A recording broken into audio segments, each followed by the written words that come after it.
Of some of the bowls that you can make with the method we'll be using today. This comes with handles and feet, so it's stable when you set it down and has handles. This one here does not have the handles and feet, but it is a nice bowl. So depending upon what you're doing, if you want to have a smaller version for like a salad, like a serving salad bowl, and then some eating bowls, portion sizes, that'll be a variety of what can be done with the types of things we're going to do today. Another option is you can also make a bowl that has handles and no feet, and you can use it as a lid to be able to cover over what's inside.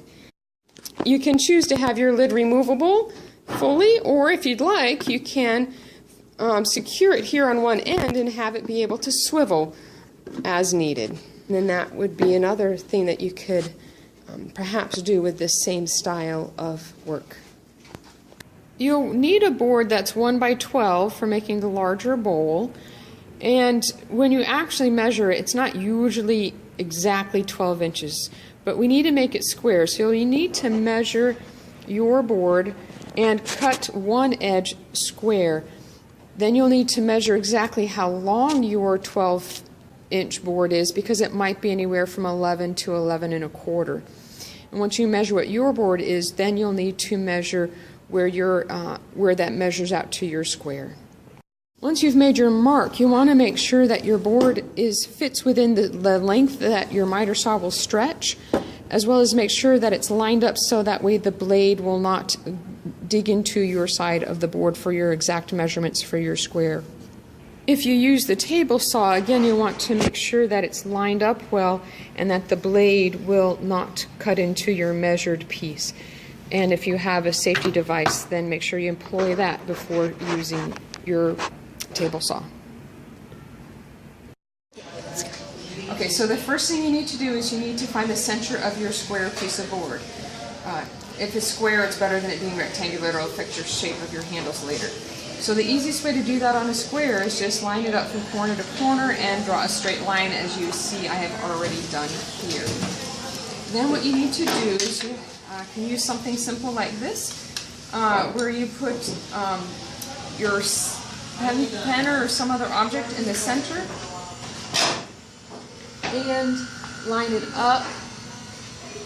And you can use a pencil to make your circles at intervals that are already predetermined. In this case, starting at 2 inches and then 1 inch there beyond, until we come to the final round. And that's the important part for making the handles.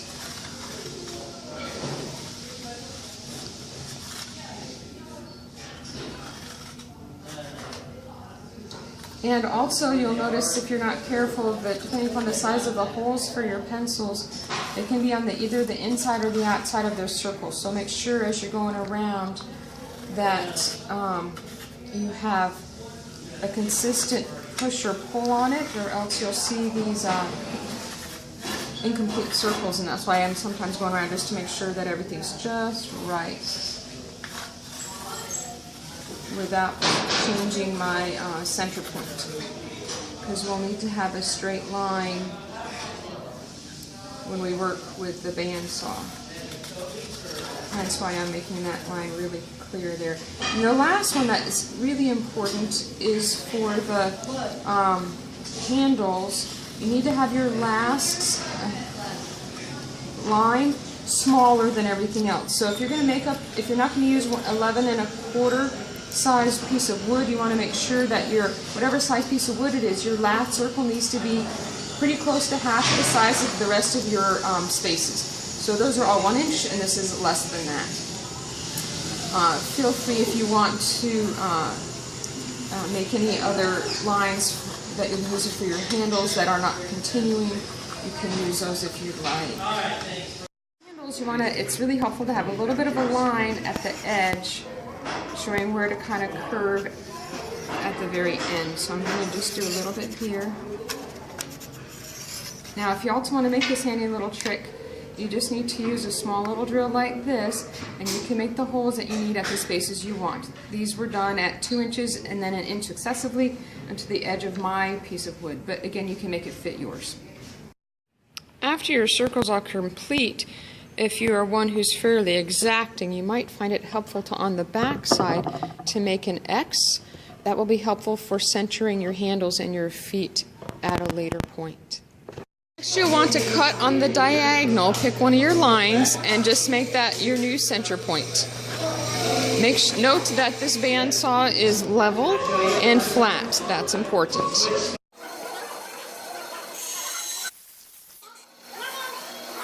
You'll need to cut on a 45-degree angle, so you need to have your bandsaw or a different bandsaw move to be at a 45-degree angle to the blade. Make sure you're facing this side of the blade when you get started, and stay there. After cutting out the first center piece, I find it helpful to use this piece to draw edges on the remaining sides, so you can see where your lines are going to be when you line them up on the angled bandsaw.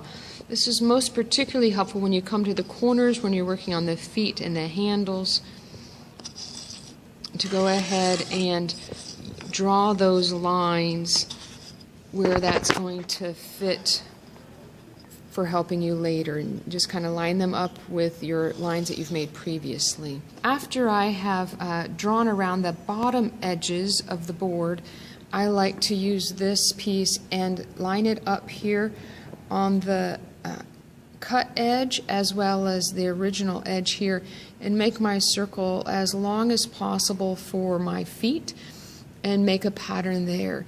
If you do not use your original piece, then it will not fit the bottom of your particular bowl. That otherwise succeeding size will be the wrong angle, and you'll want the proper angle to fit the bottom of your bowl. Go ahead and do that on all four of your corners that are cut like this.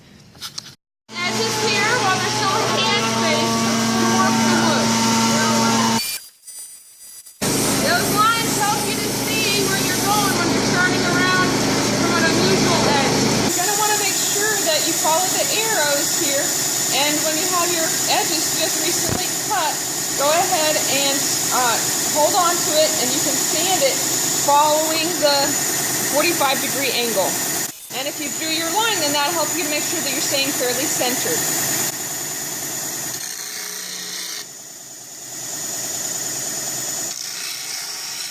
After you've cut out your initial circle and your corner pieces while you have handle space, go ahead and then continue proceeding, cutting each of the circle lines facing the blade this direction, so you know that you're getting a good cut on your wood. And make sure when you come to the last one that you follow your outer circle and not the inner foot. We'll cut the foot later in just a bit. All right, when you're doing your last line, don't worry if it gets really close to the edge, because it's on an angle, it'll be just fine.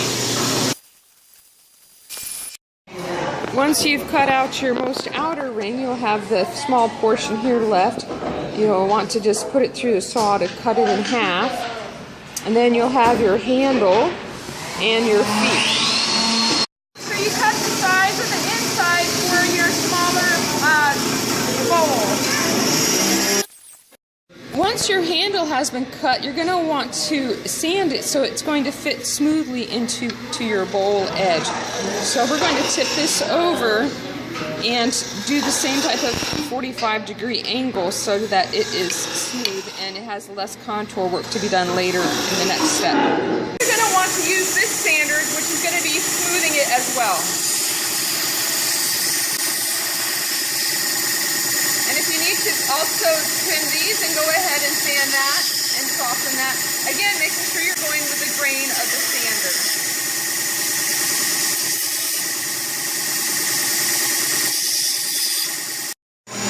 Make sure you do the same thing with the edge of your feet as well. Sand these pieces before they go onto the bowl, because it's much harder to sand them after it's on. I've learned if you can do the side, then you can swing it around and see what you're doing.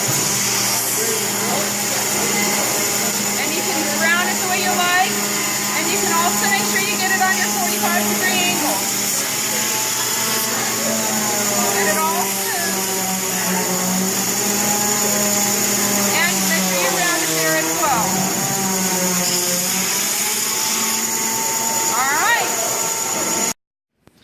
On your handle, you should have a line here from where you first drew your cross, your X. And if you happen to have drawn it on the back side, then you'll have it there as well. If you chose not to do on the back, you can estimate where you think the center is. It's just really helpful when you're trying to not only sand it to get it centered, but also when you're trying to line it up with your bowl. You want to make sure that it's going to be over the seam, and that's sometimes a lot easier to do when you can see where your line is and just line that up to make sure your handle is going to be centered to protect that from breaking. Once you have all your pieces, you're going to want to assemble them and glue them in a particular pattern. First, you're going to want to lay down your outermost edge and your handles together. And then you're going to want to make sure wherever your gap is that you alternate the next level that comes together. So that way the bowl will be stronger than if you had, for instance, put all the cracks together here on one side. So you want to be careful as you glue it that you are able to have it with alternating creases. If you want to make a pattern with your creases, you may, or if you want to do it slightly off instead of exactly opposite, whatever your pattern looks like is obviously makes it your bowl. But again, just make sure that it's not exactly all lined up. It needs to be exactly opposite or alternating when you glue it. Top hole is a little larger, and it should overhang just a little bit to make sure that you're able to get this to line over the edge here, so you can see how it overlaps just a little bit. Make sure you get that done as you're doing it and setting it all in place. Once it's in place, you're going to want to have it secured so it can dry with some pressure to keep it all where it belongs.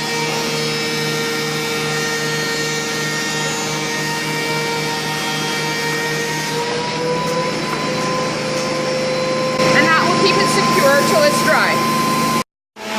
Sometimes you'll get some dried glue area that's difficult because it's not going to be stained evenly. So you need, what I do is I like to get this wet with a little damp paper towel, and then as that's wet, you can usually just kind of roll it off or scratch it off and get that smooth till it's just the wood. Alright, for the feet, you're going to want to trim the 4 feet. And sometimes it's helpful to kind of see how close it fits. So if you trim 2, then you know how close or far away to trim the next 2. So I find that helpful to do before you get too far. On the bowls that have no handles, it's really easy to get it smooth all the way down. And when it's nice and smooth, then it's ready for staining and for the coating of polyurethane. You'll see that it's able to be consistent on the inside and out, and nice and smooth is the goal of what you're aiming for. You're working with bowls that have handles, because the last layer is smaller than the rest of them, getting it exactly smooth makes that cumbersome because the outer edge would be so thin, they'd all be really thin. So what I chose to do on my bowl is to keep it smooth towards each ridge and have it smooth that way inside and out, which results in a thinner feeling for the outside and a thicker feeling inside. That's not something you can exactly do with a straight edge, but you can, as you can see the shine marks on here, it's not a flat edge, but it is a smooth edge. You need to make sure that this does not change, but the rest of these need to be contoured with this tool. And then you're also going to want to make sure that you create a nice smooth area between this level and this one to help hold the handles in place. And that's what's going to give you this look here, where the handles will become one piece here, as you see. You don't want to wear a mask because this is going to be really dusty.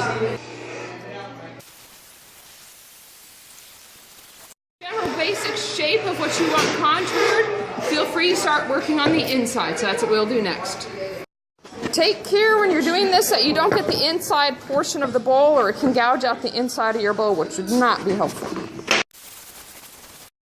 Alright, so this outside has a general contour of what we're looking for. It has this main base is maintain its original shape of the cut. And these have been sanded, contoured enough that they're able to meet up with each other in a reasonable manner. It's now time for us to use the sander to be able to get that smoother. And this will help with merging that all together. If you have any gaps, feel free to use some wood filler so that way it'll be a smooth transition from one area to another. You can do that either now, so that way as you sand it gets smooth along with everything else, or if you want to do it at the very end and then just do gentle touches up, then you may do that then. You'll see here we need to get these edges up here and over here, down here, and also around here around the corner. Try to get both of these edges here together where they meet up. Again, being careful not to touch the top as much as possible. After the inside has been reasonably contoured, then you can work on sanding it as well to get it smooth. Finish getting it reasonably sanded, you need to get some paper and sand it by hand. Which just takes a little bit of time to kind of smooth it out a little more to how you like it. When you reach your final product of how smooth your sides are, then you want to glue on the feet. This side's fine. You want to position where they go. If you want one or two, or if you want all four, it's best to put it over where the seal is to keep it supported when it's going to be glued. So try to look that over, and what we'll do is I'll put glue on it and position it. Now this table is flat, but not a lot of glue already on it, a little bit of sawdust, which actually helps to make sure that it's easy to get undone, or if you want to put it on a paper towel, some way that it's able to be removed without causing a big problem afterwards. Again, you're going to want to line it up, make sure you have the right one in the right place. Of course, we already made sure previously that they're all going to fit and not going to be too long to overlap. Once they're in the right place, then you can put them in the right position and glue them together properly. You can also put a little bit of weights on here to make sure that it gets the pressure needed. You can see sometimes it lets out a little bit of extra, which is better than having it too less. But I've learned if you can get it wet and kind of clean that a little bit, that will help having some of that extra glue that's going to be harder to clean later. Just make sure when you're done that it is still covering that seam where it needs to be to hold it together. Alright, after you take it out, you're going to want to make sure the glue's off. You might need to use a little bit of a chisel action just to kind of get that off. Be gentle, make sure you don't go too deep. The slight ones you can go ahead and sand out. And likewise, I've worked on this edge over here, and that's now smooth. You need to use a little bit of a chisel you can to get that glue off. And down here in the center of the bowl, you want to make sure that it also has its area all cleaned out. Try to be really gentle, get the major parts off with that, and then you can finish off with like a wet paper towel, and the glue will just finish, it's a water-based glue, so it will go ahead and come up with a little bit of persistence. Alright, you want to make sure you have that all ready. It won't stain if you don't otherwise. Alright, after all your glue is removed, you might want to double check and make sure that your cracks have been filled with your wood filler and wipe off any excess. Make sure everything looks smooth to the touch and the way you want it to look. If you happen to still have any pencil marks still left on, you're going to want to make sure that you remove them. You can use an magic eraser, or you can sand them off. If there's any other marks, you can clean that off as well before you put the stain on. If there's any missing glue that needs to come off, or any smoothing out that needs to be done, you can use that before you stain it. Satisfied with the bowl and the shape and the texture that you desire, it's time to stain it. Dry, feel free to go ahead and put some urethane on it, polyurethane. You'll want to do 3 coats of polyurethane. You might find that if it's a slightly rough after a coat, you might want to use your 600. and just kind of lightly touch it up so that way when your next coat goes on, it's going to be smooth. Alright, so a recap of the project today is you started off with a blank piece of wood that we just drew an X and then used a simple tool to make circles the size that you need. And then we used the bandsaw on a straight edge to cut it down the center. And then we used the bandsaw on a 45-degree angle to cut out the circles. We then used the bandsaw on the 45-degree angle to cut the corners while we still had handle space to reach what we were doing. And it was okay when we got to the very edge that the circle right to the edge is okay to cut right on that edge because it goes on a 45-degree angle. And that's what creates our feet and our handles. We then glued it together and put it together, making sure that the seams were alternating sides and not all together at the same location. That's also when we glued the handle on to make sure that it was in the right place as well. Then we used the contouring tool to contour the edges so it went from being rough to being smoother. And then we used the sander to smooth that down even more. If you had any problems, you might have used the wood filler as well.